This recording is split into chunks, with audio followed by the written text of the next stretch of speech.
రాష్ట్రంలోని రేవంత్ రెడ్డి ప్రభుత్వానికి 5 ఏళ్ల వరకు డోకా లేదా? ప్రస్తుతం వాతావరణం చూస్తుంటే అవుననే అనిపిస్తుంది.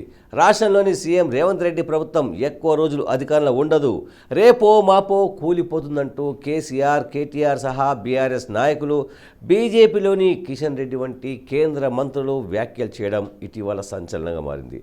దీంతో ఎవడ్రా మా ప్రభుత్వాన్ని కూల్చేది, పండబెట్టి తొక్కుతా అంటూ సీఎం రేవంత్ రెడ్డి గట్టిగా కౌంటర్ ఇవ్వడం జరిగింది. అయినా బీఆర్ఎస్, బీజేపీ నేతలు ప్రభుత్వం కూలిపోతుందనే మాటలను మాత్రం వదలడం లేదు.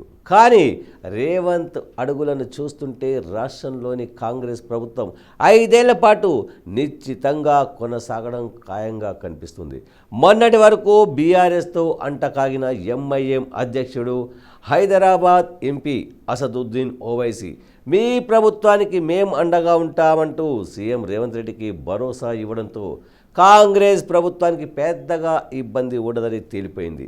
ప్రస్తుత ప్రభుత్వానికి సిపిఐతో కలుపుకుంటే అవసరానికంటే ఓ 5 ఎమ్మెల్యేలు అదనంగా ఉన్నారు. అయితే ఎంఐఎం తమ 7 మంది ఎమ్మెల్యేలతో మద్దతు ఇస్తే కాంగ్రెస్ ప్రభుత్వం మెజార్టీ 72కు చేరుకుంటుంది.